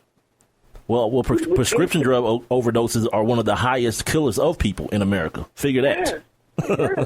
And you want, and us as athletes or us as people that enjoy these sports or playing these sports, you rather your athlete getting hooked and addicted to something that's could possibly kill him later in life, right? Or something that can help him, something that can take the pain, ease the pain away, and they can still function on. I want to run something by you. A theory that I have, and I've said this to people on this show and other shows that I've hosted, that I believe that this marijuana issue, as it relates to the NFL, is going to be looked upon the same way we look at hits to the helmet now. The way at one point it was like celebrated, but now we can't believe we ever felt that way about somebody getting knocked out on the football field. I think in the future we'll look back at guys like Josh Gordon and Martavis Bryant, dudes that are losing a year of their careers to marijuana, which in a lot of cases they're just using as medicine. We're going to look back and say, I can't even believe the NFL was kicking dudes out the league for a year for this. What do you think about that? You know why? Come on. Think about it, man. It's like it's that stigma. They're not going to. It's not federally legal yet. They're not going to jump on board. They're not going to jump on board with it until it is, and they probably still won't jump on board with it because there's still a lot of companies out here that even in the state of Colorado where they won't allow their employees to get licenses and things of that nature because it's that stigma of the marijuana user is the guy that's the hippie, right, the lady that they can't function on the Scooby Doo. Or the Shaggy. The Scooby-Doo. This is not true. This is not true. There's prominent Americans out there smoking marijuana in their closets or in their basements where nobody can see them and still being able to function on a daily basis. We're talking right now with Reuben Droughns. He joins the One Mic with Big Mike show, former NFL running back for the Broncos, most notably, and the Cleveland Browns. Follow him on Instagram and Twitter the same way I do, at Reuben Droughns, REUBENDROUGHNS. Let's talk about the causation, the need for this plant, the concussion issue, the CTE situation. In your career, I don't mean confirmed, based on like the knowledge that we have now, the new information that we're being given as far as head trauma, how many estimated concussions do you think you've had playing running back, for God's sake, in your life? I couldn't tell you because you know what? There was a couple times, there were maybe 2 or 3 times where I was knocked out on the field and I just got back in, and or there was a couple of times where I hit somebody and I just sat down there for a second where I was concussed, but I just just walked it off basically. The thing about it is, just like Mark Flair said, he said that just giving us the knowledge of it, just having us being able to make our own decisions. And is that to say I would never play football again? I don't know. Is that to say I would have like changed my style of running? Probably. I probably would have changed my style of running. Mm-hmm. Will I take that hit going out of bounds, or would I just go out of bounds? Will I do Arian Foster or LaShawn McCoy and dive towards the ground and avoid the hit? I might have. Yeah. It's just the fact that at that point in time we didn't have the knowledge. We didn't know the causes of brain injuries or concussions and head trauma and stuff. We didn't know. And the fact that anytime we played the game, like they said, we were about getting a broken bone or you might break your leg or something like that. Mm-hmm. crack a rib or something and, get knocked out. But who's to know that getting knocked out could cause later term issues? Nobody knew. Well, now that players do have the option or do have the information, look at what's happening, Reuben. Look at these guys, these Calvin Johnsons, this kid from the Chiefs the other day. These guys, prior to 30 years old, are like, you know what? I got my money. I'm out. Yes. Giving them they got the option now. Yeah. Just like kids and parents that are sending their kids to football now, they have the knowing. Some parents are holding their kids off. Hey, I'm going to let you play when you're in high school. Instead of them letting them beat their brains up while they're 5 and 6 and 7 years old. There's no reason for it. We can still play flag football and still learn the same concepts of football until we get to high school. And there wouldn't be no problems with that. As you get further and further away from your playing days, what are some of the things that you're most fearful about? With all the new information coming out, with all the new, with everything that we're finding out now, what are you most fearful about moving forward? Turning 40. Well, you got to clear that up, because I just turned 39 on Monday, but my fear of turning 40 is probably different from yours. Like, I'm more fearful of the prostate exam. I'm sure that's not what you're talking about. You feel me? Well, because you take your guys like Kevin Turner, Junior Seau. Yeah. Guys of those days, they were in their 40s, man, and that's when their issues started to happen.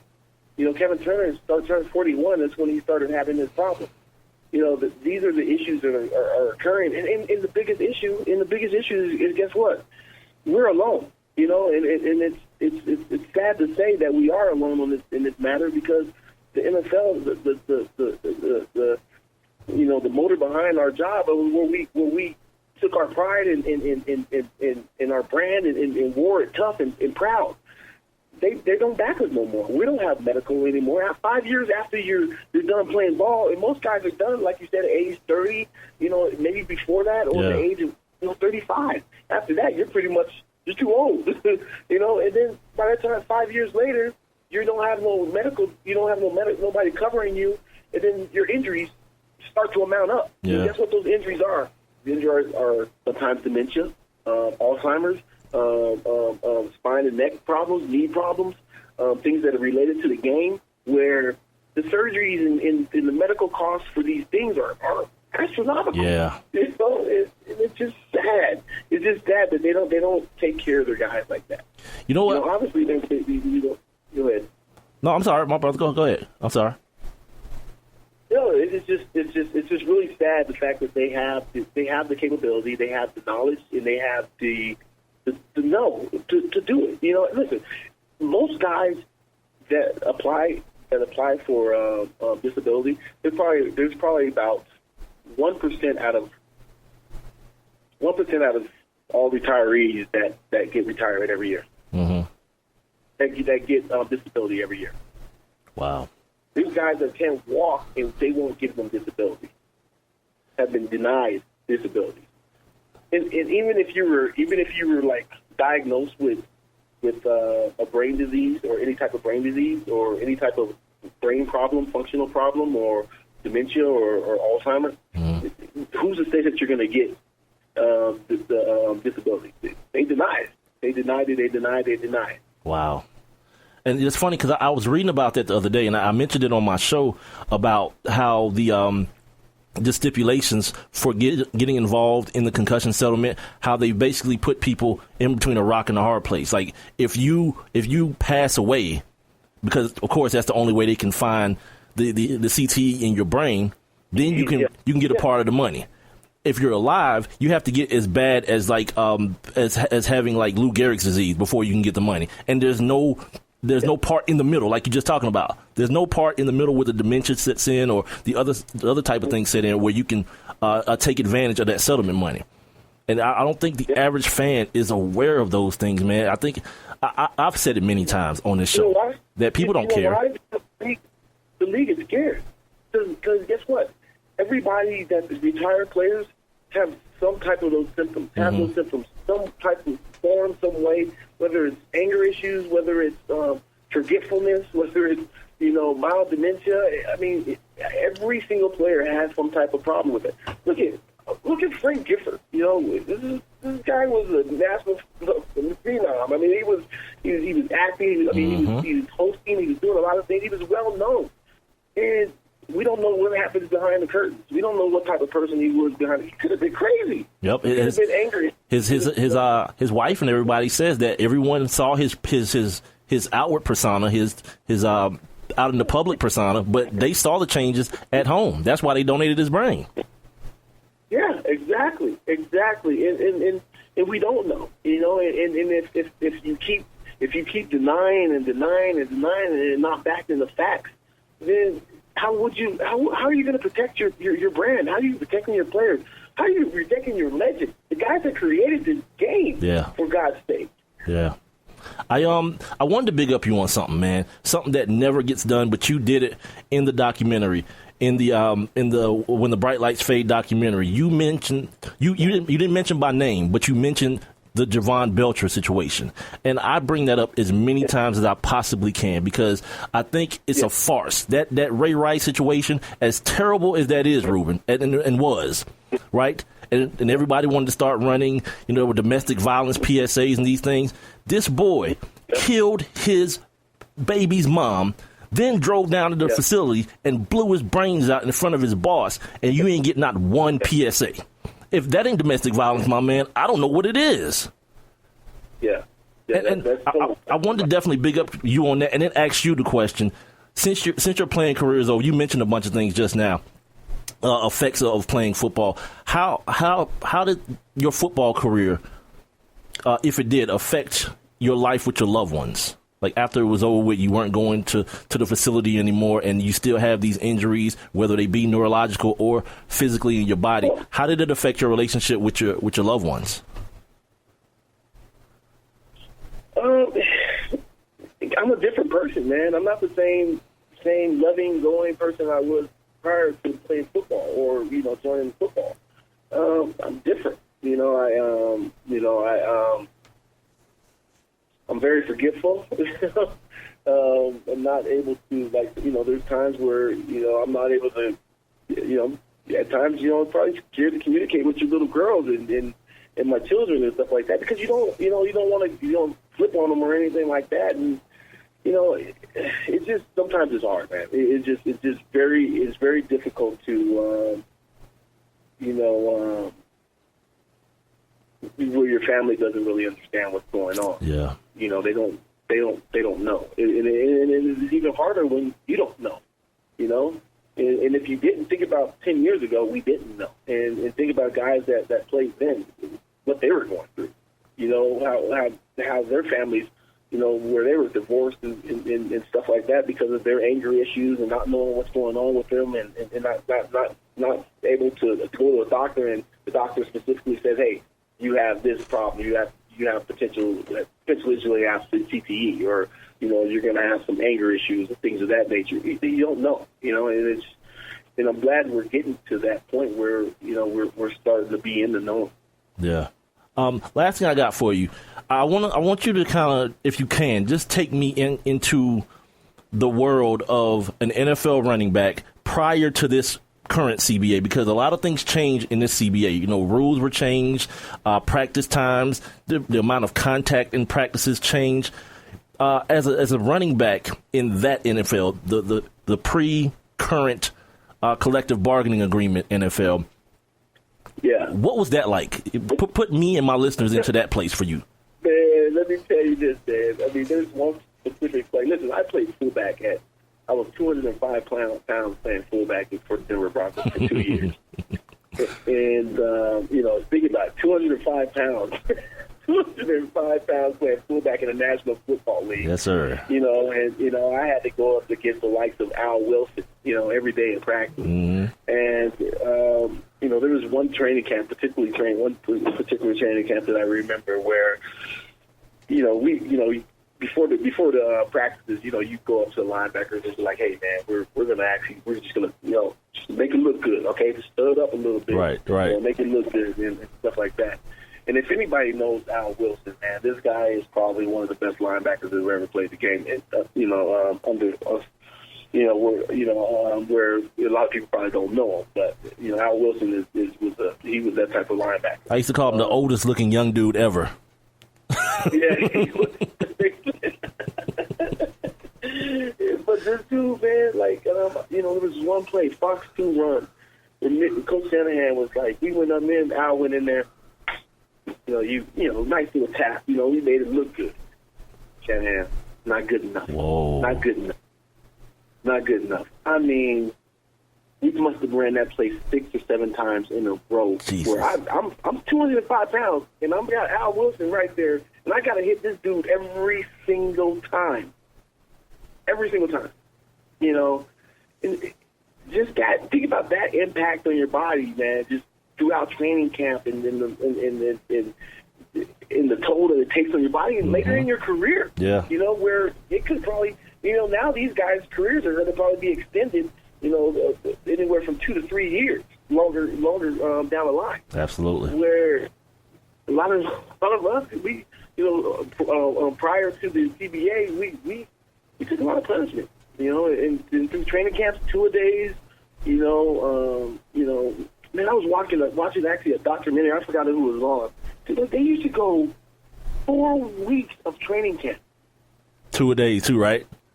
Back in the 60s and 70s and 80s. 4 weeks. Yeah, man. Yeah, it's like I'm talking about with the marijuana situation. We look at that now and be like, what the hell? That's the same thing's going to happen with this marijuana situation, man. People going to be like, what the hell was the NFL thinking? Absolutely. And it doesn't hurt. It doesn't hurt you, man. There's medical ways that they can implement this. Especially with Charlotte Webb. They need to get involved with Charlotte Webb because it could help them in the long run. It can help them. There's this natural plant that you can come out and get and get some cures from, and not only cures, but just like things that can eliminate pain and depression and things of that nature. I mean, if it helps in that matter, I mean, why wouldn't you use it? Why would you go with something that potentially could kill you? It's $1 million question, my man. Reuben, I'm around, my man, and I definitely, you don't even know how much I appreciate you joining me and sharing your story with me, man, and we're going to have to catch up a little bit later down the road, my man. I appreciate you. I know, Mike. I appreciate it, man. It's the best of One Mike with Big Mike. All right, now listen up. I don't want no trouble. Told you guys we're going to talk some NFL with the homie Ben Troupe. First and foremost, man, are you one of those dudes that fill out the NCAA brackets? You got one of those? No, I ain't even gonna lie, man. Wow, I've never really been. I like the NCAA. I like it, but I've never been that big of a. I'm not a bracketologist or nothing like that because I realize too, it's a one game season, and people be worried about the only seeds that really matter are the number 1 seeds in my opinion. If you go number 2, number 3, number 4, you can be beat because those smaller conferences that barely make it in, like I think it was like Georgia State made it 2 years ago. Yeah. Those are the teams you need to worry about because they really have nothing to lose. They really ain't got nothing to lose. So I mean, Michigan State lost. This is how I look at it. If Warren Buffett was willing to give $1 billion so many years ago to whoever had a perfect bracket, that should tell people Nobody's how gonna hard get it is to have a perfect bracket. Right. Nobody. When did you start playing football, man? Like, at what age did you start playing football? When I was 7 years old. I mean, being from Swainsboro, Georgia, just like anything else. I mean, I had an older brother that played, and once I turned 7, and the funny thing about it is my birthday is September 1st, which is the cutoff. I had trouble with my birthday my whole life, though. To play football, you had to do it by September 1st. So I actually played Pop Warner football for 3 years. Most guys play 2 years, but since my birthday is the cutoff, I actually played 3. And then when it came time to register for school, they was like, Miss Troupe, we're going to have to let your son wait a whole another year. Oh, no, he's not. Right. He's going to register right. Who I got to talk to? Right. He's going to go in there today. So it's but I mean, at the same time, too, ain't nothing. The love I had in football was always genuine because, I mean, you get to hit each other. So, I mean, I developed that love for way back when I was 7. Now, a lot of stuff has come out this week, starting on, I think it was Monday, or maybe it may have even been Friday. Jeff Miller, one of the NFL's leading medical advisors, was sitting down having a congressional meeting, or he was having a congressional sit-down, And finally, the words came out of his mouth that everyone already knew, but no one ever felt like anyone associated with the NFL would ever admit that playing NFL football has a direct link to the brain disease known as chronic traumatic encephalopathy, otherwise known as CTE. Now, you, like I said, it was pretty much a no-duh moment, but finally hearing it as a former player, how did that affect you, or did it at all? It definitely affected me because, like you were saying, the one thing about the NFL, they know how to deflect. If any league knows how to deflect the major issues, because they want to. Because the thing about the NFL, they want to control the narrative, and when you take that from them, you know, it really puts them in a behind the eight ball type situation. You look at the comments made by Jerry Jones. That's not by coincidence. He knows how much power he controls, not just in the NFL world, but the sports world. People listen to him. Yeah. And if he'll try to downplay the issue. And what I like the most about the congressional hearing was, I like the fact that when Mr. Miller was trying to deflect, they wouldn't let him deflect. Just answer the question. Is it a direct link? We want to hear that first, and then we can move on. Because, like I say, is football the only sport that CTE is linked to? No. But in football, I believe football and hockey probably the most damaging because it's the most physical. But the thing is, it's not to say that, you know, everybody that plays football going to get CTE. That's not what they're saying. But they say, is it a direct link? And it's like, yes, that's a yes or no, because as you can see with Mr. Miller, he went to the school of hard knocks when it comes to deflecting. But when you in front of these big wings, you know, listen, y'all ain't from deflecting here. I mean, and even though the subject is different, I was listening to the congressional hearing when they was talking about Flint, Michigan, in that water. That judge did not let that guy deflect. He told that mayor, he told that governor, I want to know how this happened. Don't give me all this fluff. That's Americans you allowing that to happen to. And I think the same thing happened with this. These are football players, and we want to know if it's a direct link. I mean, I applaud Mr. Miller for going against the grain because I think he was put in a position that I better just tell the truth. Because if I don't, I'm going to be up here again about the comments I made previously. So let me just say, yes, it is. But he still tried to deflect after, but the damage had already been done. How many concussions would you say you had in your career?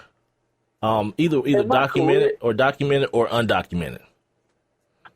Documented, I think I had 4. I think I had 3 with Tennessee and 1 when I was with the Tampa Bay Buccaneers. Undocumented, who knows, man? I mean, I saw the other report that happened between 96 and 2001 with Troy Aikman and Steve Young being the headliners. And to me, that's the travesty part. Now the CTE, listen, it took what happened with the surgeon or with the doctor from Ghana or Uganda to do that. I Dr. understand Amalu, that. yeah. But to not document it, that's disrespectful. And it's disrespectful from 2 levels. One, I can understand the NFL not documented, but for those trainers to allow the NFL to do that, when you're doctor, trainers, that's just another name for doctor. You should have the best interests of the team because trainers are, you notice that trainers are the only people that be there forever. Trainers and equipment men, they be with the team for 30, 40 years. Right. Because they just trainers. It's not like, and I think that's a travesty because, and for the NFL to come out and make a statement, y'all knew, and this is what I always say. If a judge really made the NFL show what they knew, I think people would be appalled. They'd be like, oh, y'all, because I think they know a lot more than that. It's just the fact that I like the fact that they highlighted Troy Aikman and Steve Young because it has to be people that the world recognizes. Yeah. It can't just, that's the sad part about it. It can't just be a guy that plays. It has to be a guy who's nationally recognized, and they don't get more recognizable than Hall of Famer Steve Young and Troy Aikman. He's Ben Troupe, former Florida Gator from 2003, second-round pick of the Tennessee Titans in 2004. You guys make sure you're following him on social media at Ben, TROUPE 84. That's for his Twitter and his Instagram. Can the NFL make the game any safer? Because that's the thing they want to keep hanging their hats on, that we can make this sport where these 280-pound dudes are running into each other over and over again. We can somehow make this game safe. I call it BS, but as a former player, I want to ask you, and I'm asking you because Mr. Mara, the owner of the Giants, came out of those owners' meetings and said the concussion numbers have actually gone up this year versus last year. So I'm asking you, as a player, former player, do you feel like the NFL can make this game safer as they contend that they can? No, I don't think they can. I think the amount of awareness, information that's out there, they can keep on, making sure the players get that. But you can't make it say, because, Mike, you know this. Bigger, faster, stronger is the NFL. Right. They want guys to be bigger. They want to be stronger. I remember when offensive linemen considered to be a big one was 250, 260. Those are running back. That's Derek Henry. Dude, I saw a 400-pound tight end run his 40 the other day. So there's that. Oh, yeah, you come out the guy from Baylor. From Baylor. Right. Right. Yeah. So when you think about it, can we have more awareness? Yes. Can we try to be as preventative as we possibly can? Yes. But it's, as I always tell you, every time I get an opportunity to speak, I say football is not a contact sport. It's a collision Say sport. that. These are grown men colliding. Say that. And the thing is, and the sad part about it is, you know, it's very, very dangerous, but that's what people want. People want big hits. They want huge hits. They want the whole crowd to go crazy, and because it's a violent sport, and unfortunately, violence attracts people. Yeah. People get knocked out and laying on the ground. It's like the same reason why certain people turn away is why certain people can't turn away. Yeah. Like, oh my God, did you see that? But no, I don't think they can make it. I think the information that's coming out now, I think is definitely, I think that's a big reason why people like Calvin Johnson leave the game or Marshawn Lynch leave the game, because you say to yourself, oh, but you still got something left in the tank. Yeah, man, but at the same time, it's really just football.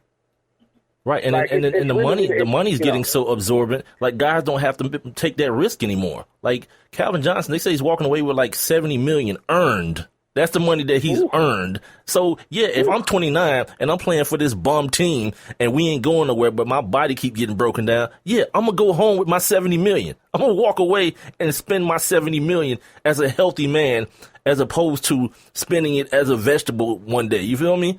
I think that contributes as well. That part where now guys are they're getting so much money to where they're able to risk or to weigh that risk versus reward once you get to the point. Because come on, man, you come into the league. What were you, 21, 22 when you came into the league? Yeah, 21. Yeah, I came in at 21. Mm-hmm. Yeah, invincible, right? Nothing can stop me. But as you age, you gain perspective. You start having families, people, your kids and everything. You start thinking about time. I remember one of your former teammates. I remember Steve McNair his wife talking about how while he was still playing, that he could barely play with his kids. He was still playing football and barely playing with his kids.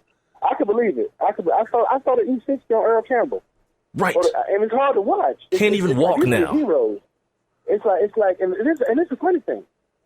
The NFL doesn't pay for his rehab, the University of Texas does. And that's what people don't get. You know, Buddy Ryans and those guys ran this dude in the ground. But and Hall of Famer. You think that the NFL going to take care of him for life? No, the University of Texas will. Yeah. And it's like the thing about it is the greatest thing that Calvin Johnson can say, the greatest thing that Marshawn Lynch can say, what these guys both have in common is they have the peaky part of the moment. You get to walk away knowing I still can do it. And people keep saying, man, it's like you want to walk away with people saying, don't leave, not saying, man, please leave. The exit is right there. Right. You see that exit? Please hit the exit hard. Close the door behind you. And I think, too, what Calvin Johnson is doing and what Marshawn Lynch is doing is revolutionary because they are affecting future generation athletes. Mm-hmm. Because I think if you guys see a lot of times, you know how it is, Mike. Nobody wants to be the first, but somebody has to be. Yeah. And a lot of times you don't know that's going to be you. I think Calvin Johnson is setting new precedents up too. You don't to be a great player. Who says you got to play 15 years? Who says you got? Listen. Come in. You don't decide how you come in. You do decide how you leave. Mm-hmm. You can decide. And the thing about this, Calvin Johnson, one of the greatest ever do it. I don't care who numbers you put him up against. Calvin Johnson, if number 81 is in the NFL, he's one of the top 5 receivers to do it. I don't care what his stats look like because he changes the game. Marshawn Lynch, this dude was able to do it on 2 teams. I don't care what people say. Pete Carroll is a great coach, but you take Marshawn Lynch off that team, they're a total different team. Yeah. So I applaud them for doing it their way, and I applaud a guy like Richard Sherman for not being afraid to say what he got to say. He ain't political correctness is not in him, and I think you need more guys like that, man. Because you know how it is, Mike. What happens is, listen, we give you your money, so just do what we say. Richard Sherman said, listen, I graduated college, I never got drafted, so I'm going to be straight regardless. Don't think I don't know my worth. Don't think I don't know what I bring to the table. And I think more athletes need to be more proactive in that sense, knowing what your worth is, man. Don't let these billionaires owners treat you like you're just another, which you are. You're just another player to them. But when Calvin Johnson come out and say, I'm done, that affects the league. So people are like, oh, man, other receivers looking at that.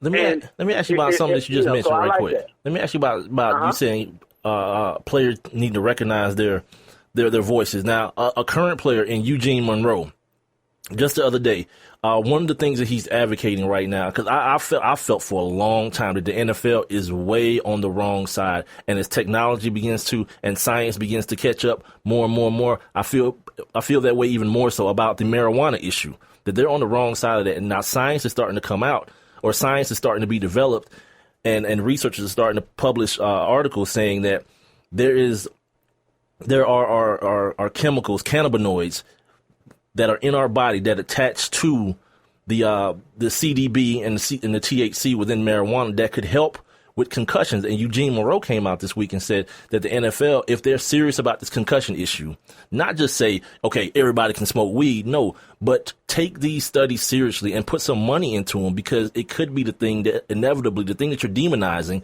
it could inevitably help progress your sport.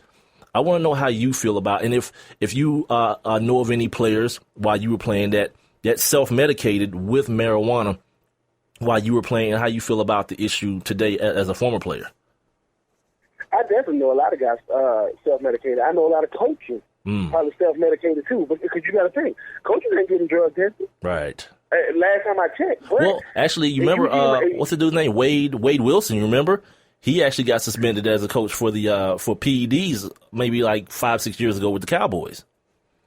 Oh yeah, he did. Mm-hmm. But we talking about rare cases. Right. He was definitely a rare case. But in a situation like Eugene Monroe, what I appreciate him saying, if you're serious about the concussion thing, which goes back to what we were talking about earlier with Mr. Miller, the NFL wants to control the narrative. Mm-hmm. You see, whenever the NFL is told, hey, if you guys are serious about this, they got these researchers, they got it's like things to back up that. Basically, another reason why I like what Eugene Monroe was saying is this. They try to make it seem like marijuana is just the reason why the NFL players downfall, which is ridiculous. Right. It is not. And these researchers are really backing that up, saying, listen, man, marijuana does not have a direct link to a person's behavior. That's something they choose to do. Now, now hard drugs and different things, I don't, the heroin, all that kind of crazy, that's totally different. Well, the thing is the NFL essentially gives you guys heroin. Like those opioids, those Oxycontins, that's what those things are. They're cousins. They're in the same family as heroin. Oxycodone, those opiates. Yeah. So essentially, if you want to look at it in a roundabout way, the NFL saying weed bad, heroin good. Just the heroin that we give you, though. That's why so many, like, you hear these stories, these guys that are addicted to pain pills and long after they're done playing football, man. I ain't mean to cut you off. Go ahead, my brother. Well, no. I like what Eugene Monroe was saying. His approach is what I like. He's saying, listen, I'm not just saying give them marijuana if they got a concussion. I'm saying it's medical research to back up as to why marijuana is helping them actually recover from it. Yeah. It's the same reason why a cancer patient they'll prescribe them marijuana. I used to tell my mom, Mom, do you really think a doctor with a PhD is going to give a cancer patient something that's going to harm them, or they're trying to help with the treatment of what's going on with them? So if it's going to help with the symptoms, I'm all for it. Because like you were saying, the NFL, they decide what we can do, they decide what we can't do, they decide what we can take, and the thing about what we can take, they give it to you like crazy. Mm-hmm. Whatever they say you can have, they'll give it to you till you can't take it no more. And the problem is, your NFL career going to be over one day, and your body has gotten immune to what you're taking, and now you don't take it. Now you can't afford it because, so I think I do hope that, I do hope it's more people like Eugene Monroe who's saying, listen, I'm not advocating for smoking weed. I'm advocating for having it for something that's going to help with these concussions, because the concussions are going up, and the game ain't getting no safer. Yeah, it's not, man. Guys getting bigger every year. That dude put 10 G's of his own money up. It's one of those things to where I think what scares the NFL the most is smart football players, guys that really know what's going on. Say that. And people, I mean, I just believe that. I just believe that the scary. I always say this. I think the scariest player in the NFL is Richard Sherman because he's an intellectual on top of a football player. This boy knows what's going on. And the thing about it is, they know that he has more of an effect on his peers than the bosses do. Yeah. When he said that Roger Goodell is he's just a face, he's just a suit. That's what a lot of players wish they could say. Mm-hmm. Yeah, and I'm not giving this guy any club because I'm not a fan of him at all. But that's Donald Trump syndrome that Richard Sherman is showing. Meaning my money is right. I don't need y'all. Right. See, I'm good. Right. And that's why. And what happens with Donald Trump? He said what he said because I don't need y'all. I don't need the same people that y'all can't disrespect. I say whatever I want to say. Yeah. And they don't got to like it. Put them all in the room. I tell them to their face. That's what Richard Sherman is doing, and I appreciate that because I think too often the time when an NFL player gets in trouble, he's on SportsCenter, he's on ESPN, he's on Fox, he's on CBS, he's on the radio network. But when he does good, a couple people talk about it. But when he do bad, everybody knows. It's the way of the world, my man. Everybody knows. Hey man, but hey, I applaud Eugene though, man. I hope he doesn't stop talking about it. Don't let the NFL make him stop because you know how it is. They'll make it go away as quick as he started. They'll make that fight go out real quick, but he's got to keep that torch lit. Absolutely. Got a couple more minutes here with former second-round pick of the Tennessee Titans, Ben Troupe. He's at Ben, TROUPE 84 on Twitter and Instagram. Now, I can't let you get up out of here. We got about 5 minutes left in the segment, but I got to ask you about the Michael Sam situation. Like, that's how our conversation earlier started. I got to ask you about the situation where the a report came out that the NFL actually kind of coerced at the time, St. Louis Rams into drafting Michael Sam, which he then, of course, became the first openly gay man to be drafted into the NFL. I was talking to you, I was texting you and texting a couple other players at the same time, having the same conversation, so it was weird earlier. But you then said, I want to come on and talk about this. So here we are. Here is the issue. My man, you have the floor. I definitely feel as though it's coerced. I mean, I don't think it's coincidental at all. The mere fact that if you the lowest of the SEC Defensive Player of the Year has ever gotten drafted around was the second round. That was D'Amico Ryan. Sean Ray, who played on the other side of Michael Sam just the year before, got drafted in the first round to the Denver Broncos. Mm-hmm. What was he? He was the Defensive Player of the Year in the SEC. And I think what happens is the NFL has to come out and make it seem as if it's not homophobic.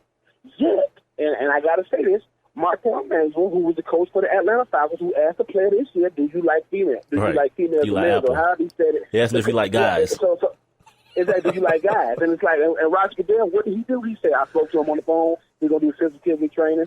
Sensitivity training? What does that do? They gave Riley Cooper sensitivity training when he stayed with the Eagles, which is a totally different issue. But I do think it was coerced, and I'm going to tell you why. The young man played in Missouri. Jeff Fisher is a tenured coach. It means he gets respect from his peers, from the other coaches throughout the league. You draft him in the seventh round. He's on television. You draft him so low to the end of the seventh round that when we cut him, it's justified. Most seventh round picks get cut unless they're phenomenal. So I think they did it because it makes the NFL look good, it makes the Rams look great, and it shows that, hey, we're not as homophobic as y'all thought. Yet, you ain't heard from Michael Sam since. He was thinking about it. He went to a practice squad right after the Dallas Cowboys, which I think is not coincidental at all. Why? Because you got a media machine over there with Jerry Jones and Jerry as well. But I definitely think on Stowers now because you got to think if he was good enough to play in the SEC and be Defensive Player of the Year, why couldn't he get drafted higher? Well, you know what? I actually talked about that before I brought you on because one of Peter King's guy, Peter King's his film guy actually gave a very good scouting report on Michael Sam, and it actually turned out to be true from the way he measured at the combine. He was very slow, very stiff. I watched his workout. He wasn't very athletic. He's not big enough to really be an every down defensive end, but not quick enough with the quick twitch to be a pass rusher. And to me, I think that was the bigger disservice to him, not highlighting that part. The part about him being gay was highlighted so much, and the part about him being a co-defensive player of the year was highlighted so much. No one ever heard about the fact that he did play opposite Coney Ealy, and he played the left defensive end, which he was going against right right tackles, which would everyone knows, especially in college, is the inferior of the two tackles. So he was able to pile up numbers.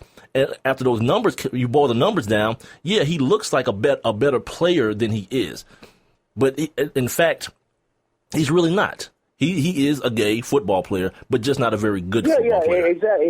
He's and you know, when it first came out with Michael Sam, I said listen, listen, if the man is gay, and he came out and said, I didn't even want to come out that I was gay. Yes, you did, because that's what you did. You can't say you didn't want to do it. Let me say this. Let me say this to you too, Ben.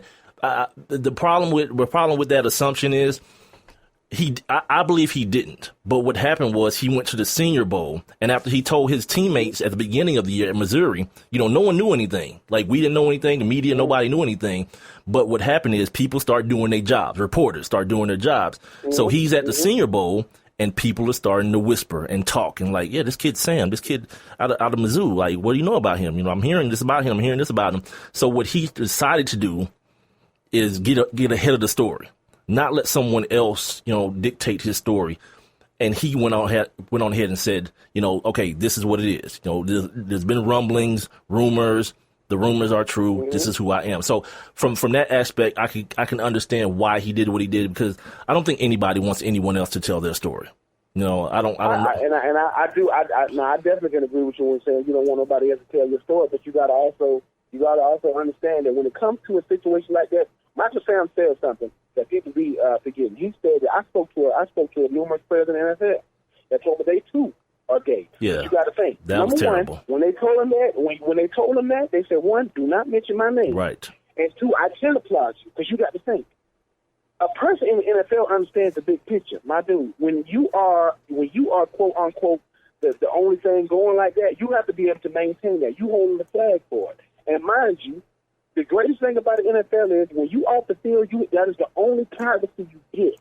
When you invite people into your world, well, you shouldn't get mad with what comes with it. You're inviting us in. Yeah. And the thing about it, I do think the narrative should have been on him being a football player. But the thing is, when you say I'm a gay football player first, and then you get cut, it's always going to be, well, I think he got cut because of this, because of that. And it was never everybody's sexuality. But you know what it's like. Once you make it about something else, you can't get mad when that's how people look at you, no matter what. And the thing about it, he still had an opportunity to come back to the NFL even after he went to Canada. But it's going to be one of those things to where, and it's crazy, the only way the NFL would take homosexuality seriously, he got to be the number one pick in the draft. Or close, or a very good player, at least. Or a first-round draft. Yeah. Because that's unavoidable. And the thing about it is, I can guarantee you, he will not tell you he's gay until after he's drafted. Because they've already seen the blueprint of what happened before. Yeah. They've already seen it. Because the thing about Michael Sam, the NFL saw him coming. And once he delivered, they're like, okay, the plan was in place right then. Okay, how we going to do it? Who's going to draft him? Let it be Jeff. Because it's in the state. Missouri, the state of Missouri already loves him. They're going to welcome him in St. Louis. It's a no-brainer. Get him in the 7th round, cut him after the last cut. I'm telling you, man, ain't no way this stuff is not thought out. I got to give it to the NFL. When it comes to having a game plan, they got a game plan for every single thing. Well, man, ladies and gentlemen, he's Ben Troupe. Ben, man, it's always a pleasure, man. You one of my straight up, man. You one of my favorite dudes to talk to, man. And I'm gonna catch up with you down the road, my man. Appreciate it, Mike. All right. Wow, that was the best of One Mic with Big Mike.